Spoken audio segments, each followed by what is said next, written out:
And this is Sophie Aldred, also known as Ace, reporting for Travelling the Vortex. Hi there, everybody. Travelling the Vortex.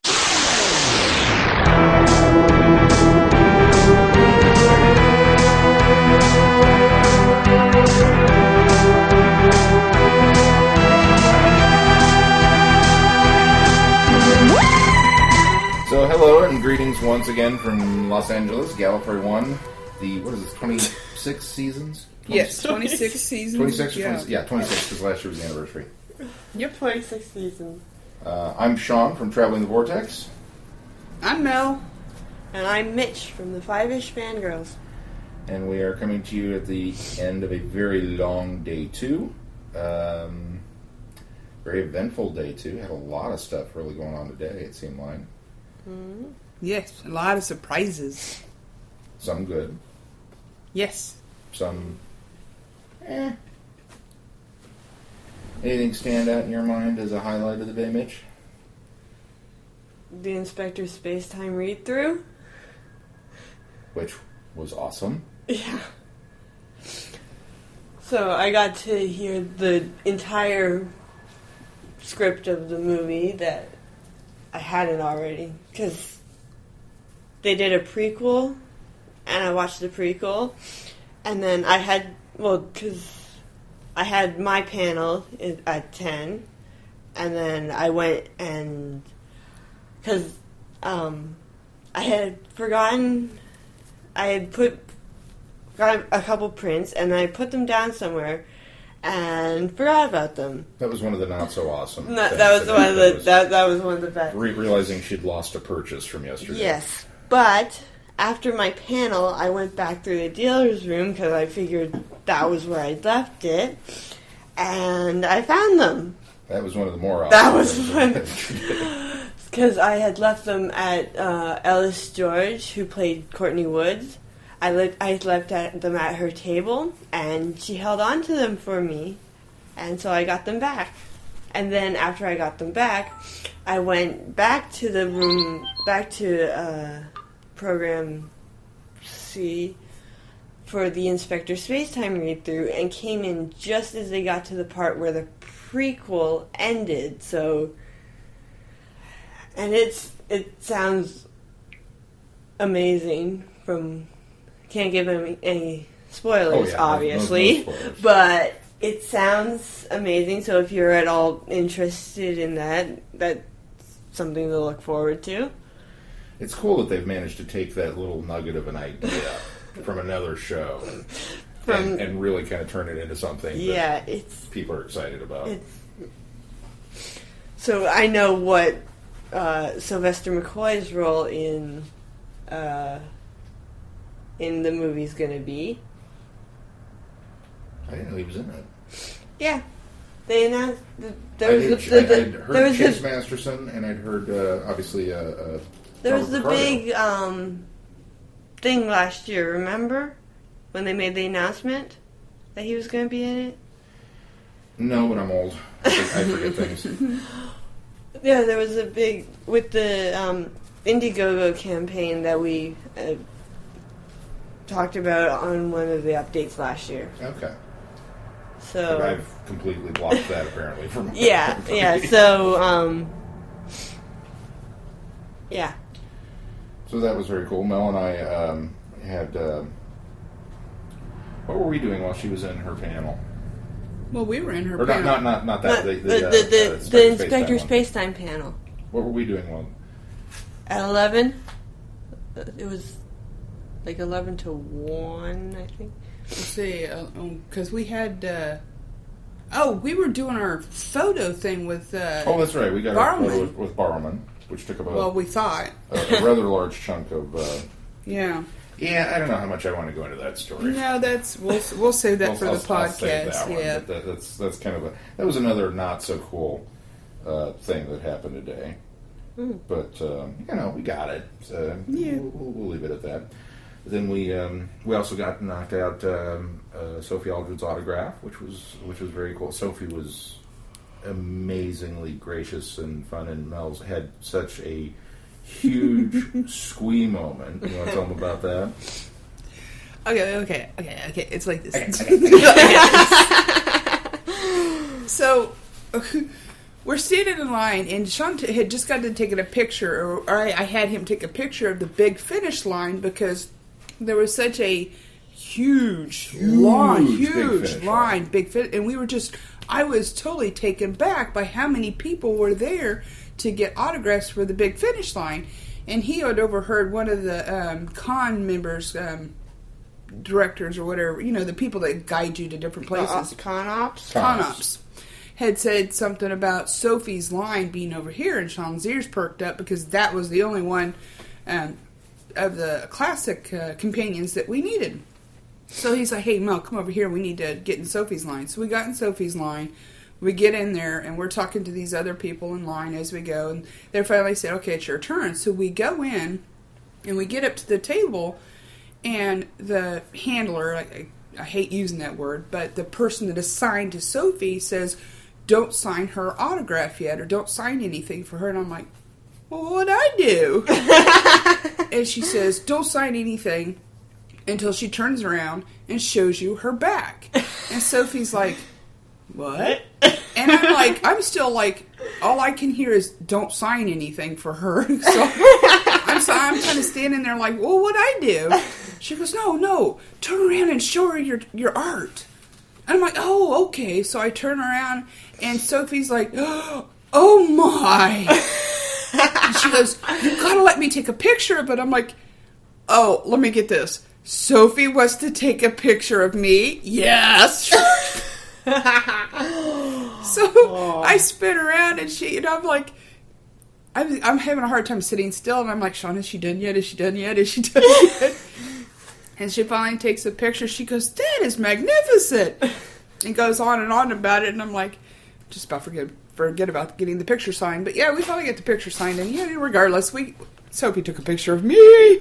I felt genuinely bad that I was kind of the one still navigating the, yes, here's some money, yes, we want this photo, yes, because I felt like I was, in hindsight, it really felt like I was like, okay, come on, get out of line. Okay, come on, get out of line. There's people behind us. Okay, and I would have loved to have stood there and just talked with Sophie it's ace, Yeah. So she's one of my top tier companions of all definitely. Time. And so I kind of felt bad that it felt, at least to me in a way, that I was kind of rushing through the end process of that.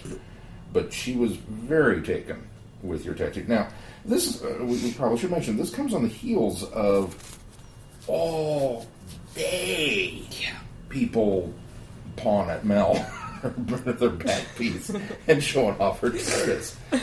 It was just nonstop. Every line that we stood in, every person we talked to, everybody was just, people stopped and asked for photos, and it's really cool. When we went to Denny's even, but I will never have a bigger squee moment than Sophie Ace wanting a picture of my tattoo of the TARDIS, Yeah, so I'm not quite Paul McGann faint, but pretty close. So that's my squee moment probably for the weekend. And then, of course, we had a very a spirited discussion, I think, this morning in the gender panel that you were on. Yeah. I say spirited. I thought it was spirited in a good way. It was totally... Yeah. There was a lot of good discussion, and it was one of those things when you said you were on this panel, I thought, oh, okay, cool, we'll go. And I was kind of, we're going to support Mitch. But as it went on, it was like, this is really an interesting topic that I didn't realize there was such a wide range of... Well, and I really appreciate the guy that they put on the panel that was con, against the... he wasn't necessarily con. He was the one that you had to convince that... I like that's how he presented it, too. Yes, and that's why I changed what I said, because he wasn't negative in any way, stretch of the form. He was just, you have to convince me. Because he didn't... It's like he didn't really have doubt in his mind. He just needed more convincing to push himself over the line. So. Yeah. And I thought that was an interesting... And really, I think most of it kind of stemmed from, should the Doctor be a woman? Is now the right time to do that? That's kind of where I think the thrust of most of the discussion went. Yeah. But I thought, like I said, I was really kind of interested that there were so many varying opinions on it, and it seemed like what I took as, and of course now keep in mind, Galley is a very enlightened atmosphere for the most part, but it felt like most people were, if it happens, it happens. We're not going to rail against that as long as it's done correctly. And what is interesting to me is that I like how when everybody talked about Missy, it was always, well, what's with the Missy situation, or with the Missy scenario, or the Missy problem. That's they had little code words that they would tack onto the Missy thing. And I thought that was really interesting, that nobody really had a problem, per se, with the Master changing gender. That was fine. It was how it was handled. It was handled. It's the major problem. Which I think is I know you guys have talked about it. Well, like I said about the last line of how it, like in the panel I was talking about how the last line of Dark Water makes it seem like the Master changed to Missy because of societal expectations, whereas if it had been phrased differently, it could have been made more clear that it was because she chose to change her name, as opposed to feeling obligated to. And there's also that danger that we've kind of gotten. I'm all for more representation of gay and lesbian and transgendered bisexual people in entertainment. That's fantastic, but you kind of run the risk that they fall into two categories. They fall into sexual depraved beings, and they fall into, non-normal roles. And unfortunately, that's kind of what we've had with Doctor Who. We've had Captain Jack, who is very omnisexual, for lack of a better term. But he's a wonderful character, but he's almost kind of that sexual depravity, screw anything that moves. Yeah, it's like, and as it's basically the only representation of multisexuality we've had on the show. And now we've got Missy, so we've got our first, legit transgender, and it's the Master, who's nuts. So that's not which again was brought up on the panel. Yeah. It was an interesting talk. It was a really, and like I said, it was a very spirited discussion, but I think it was in a good way. So, but that was cool. And then, what was the other thing that? Oh, well, obviously we talked a lot of Doctor Who Legacy today. So much Legacy. So freaking cool, though. They had a great panel, and we're very well represented, and we're very proud. I think we can say that of Lee and Susan for the year that they've had with the game, and they had a great turnout, and the panel room filled up. It was probably only about half full when it started, but I think it was because they were at that weird oddball time that other people were still filtering in from other things. They were up against some other stuff that was like, but because of the cancellations and rearrangements of schedule, I think that freed up a lot of people to come to their panel. Well, let me throw out a complaint here. I never complain about anything except this. So this whole programming block, and Galley's all about the programming. There's stuff going on in different rooms every day, all day. It's just mad with how much you could really go and take in.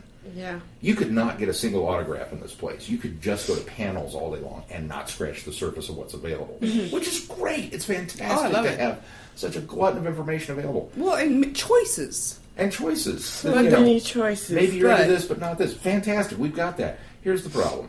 Everything I wanted to do, everything I wanted to see this year, all these panels I wanted to do, all fell today at the same time. Yeah. We did not get to see the movie. The Who Am I movie. Who Am I is the writer of Doctor Who the movie is here doing Matthew Jacobs. Matthew Jacobs. He's doing a documentary called Who Am I? About his first con experience. He's never been to a con before. And he was here today with Daphne Ashbrook today Daphne promoting. came down to kind of help promote him and do stuff like this. We didn't get to go to that talk. I was so sad. We wanted to see them so bad. We missed out on a friend of the show, Mike Horner, and the debut of Timey Wimey Puppet Show 2, Electric Boogaloo. Yeah. Which also happened. And it's just all of this stuff all wound up happening at the same time. So that was a frustrating, not so cool thing. But the legacy panel was... It's a good, bad thing. Yeah, it's a good, bad thing. I mean, it's when you say that's the one thing that you really have to complain about, it's like, okay, that's... But the legacy panel, I think, went really well. And it was awesome. Not really well. It was totally awesome. It was totally awesome. They had me, spellbound and ear-packed where I forgot to go do something I was supposed to do. I was really heartened to see it. I sent out a picture that when the Big Finish folk filed in for their autograph session time, the line stretched out the door and around the corner and down the hall. And it's like, for Big Finish? I mean, I don't know why. Obviously, we love Big Finish. Big Finish is fantastic. Well, I dropped like $90 on Gallifrey. Mitch really likes Big Finish stuff. Well, the Gallifrey audios are really interesting, and I want to... It would cost more to order them off the Big Finish website. Yeah, definitely. So get them when you can. Yeah. But it just kind of shocked me that there were that many people here to support them with, I want an autograph. And it was like, that's awesome. That's so cool. And then, obviously, the elephant in the room, Barrowman arrived today. Yes. And we had very little interaction with him because we were all going off and doing other things and stuff. But, man, you couldn't escape his presence. You knew he was here. Yeah. Well, you walk by he's in Program A, which obviously is the biggest room that Galley offers for programs. And when we came downstairs, people were out the door of Program A. Now, granted, this is the first day he was here, and they've said, they've got one today and one tomorrow. Pick one or the other. And today, it was out the door. I mean, there wasn't even standing room. It was out the door. So I'm anxious. Well, I'm scared to see what his panel's going to look like tomorrow. But as you walk by, you can see him interacting with the crowd. And I saw him trip over the couch and land flat on his back on the couch. He goes, I'm here for Valentine's Day. I'm like, oh, this is going to be good. Wow. So a small taste of things to come for tomorrow for what we're in store. Because we're all going to catch his panel tomorrow. After the Mummy on the Orient Express live commentary. Which should be fun. Yes. I'm looking forward to that. Yes. Now, Mel and I, because we're old, decided at the end of the day that we were going to come back and get a nap. Mich, being the more adventurous of us, decided younger she was going to go down to the Masquerade. How was that? That was fun. There was one cosplayer dressed as Queen Elizabeth I who did the Queen's Words Win Wars, and she had this whole speech that I think is, from what I can tell, is based on an actual speech by Elizabeth I, but it was adapted for Doctor Who. Oh, cool. She mentioned Daleks and Cybermen. At one point there's the TARDIS noise and the Doctor, and she mentions the Doctor coming in and helping with this war thing.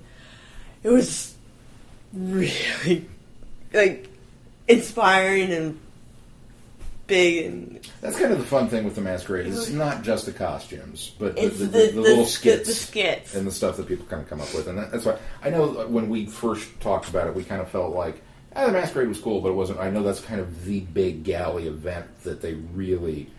That's what people talk about, and it's the world famous Gallifrey One. Well, there's a video from 2010 of this skit about the Brigadier, and there's this video on YouTube that you can still go watch. Yeah, and it's to that level, and it was cool when we did it, but I didn't think it was necessarily worth the hype that was kind of built up around it. Now that you've kind of gotten a taste for it, what did you think? Is it as big a deal as everybody makes it out to be? Am I wrong? Some parts were more worth it than others, I think. So it's still kind of a mixed bag. It's something something you need to experience and make up your own mind on, huh? Yeah. Okay. Yeah. I mean, there's some parts like the Elizabeth speech that I was like, oh, that's so cool. And other parts are, I'm not sure this is really something I like. My vote for, and I asked, I said, are you guys entering the masquerade? She said they were already full up, and we couldn't get in, but we also felt that it wouldn't be fair. And I have a photo that we'll have uploaded here.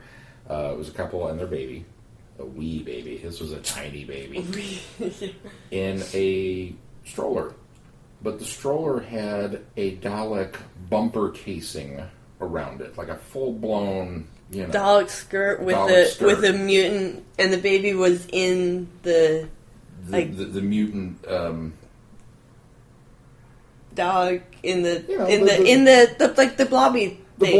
The Dalek blob thing. It was this big, Dalek Con pink blobby thing, and the baby's like, and it's got tentacles coming out of the thing, and the baby's smiling and just the happiest baby ever. And it was just the most amazingly adorable, awesome, you guys win the internet, kind of moment. And the mother comment, she says, we kind of feel like once you put a baby in the masquerade, it's all over. Nobody else has a chance. And it's like, yeah, that's it. Yeah.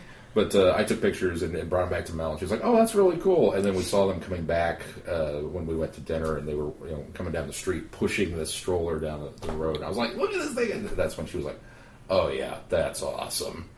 The pictures I don't think will do it justice, but it was really cool. So what else? Anything else today? It seems it's such a whirlwind anymore. We have a very a special. It won't be part of this. I think we'll probably either do it as a show, at least on our end, we'll either do it as a show or a side trip or something. We had the very good fortune of sitting down and having a discussion with Andrew Cartmel, who was the script editor during all of Sylvester McCoy's years on the show. And I went and, after talking with him, I had such a good time with that, I went and bought his book. Which may also fall into the not-so-cool column of thing. I'm sure it's going to be a great read. It was an expensive purchase, which I went by his table and it was like, what, $50? $50 for that book. Yeah, but I think it's going to be a really good read. But he autographed it, so with the autograph, that probably balances out to being worth it. So I'm going to have to. I'm gonna decide on hopeful, that is, and it may be one of those things that it's out of print or something right now. Maybe it's a little harder to get a hold of, which and that tends to be the thing at Galley. Anytime you come, you see books. It's like, oh hey, they've got the such and such Doctor Who book, and it's $50 because it's the little paperback one, but it's like they're hard to get a hold of. So maybe that's it, maybe not. I don't know, but I'm looking forward to reading because I have a vested interest in that kind of thing. As far as TV writing goes, but also just in general with the Cartmel and the master plan and the years. Yeah, because he said he kept a journal throughout his time as script editor. Yeah, and used that to write the book. Yeah, and I'm really looking forward to reading it. I get to read it first because Sean's in school; it doesn't have time. Sacre bleu. So. I think that might wrap it up for us. Yeah, I think so. That's enough. That's enough teasers That's for now. enough teasers. Yeah. Spoilers, sweetie. Spoilers. So we'll be back. Obviously, we hope that you're enjoying these and living vicariously through us, and we hope we're kind of giving you a flavor. Since Odd Duck Phil likes that word so much. I guess it sounds like a Phil word. We hope we're giving you a flavor of what Gallifrey is, and hope that you can come down.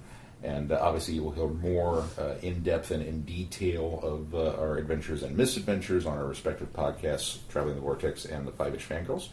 Yeah. But we'll be back with more stuff. And I also encourage you to follow us on Twitter and Facebook if you would like to maybe get these a little more almost live. I'm at Vortex Shaun, and it's SHAUN. Hoovy and Mich, which is MICH. And no space. No space or anything.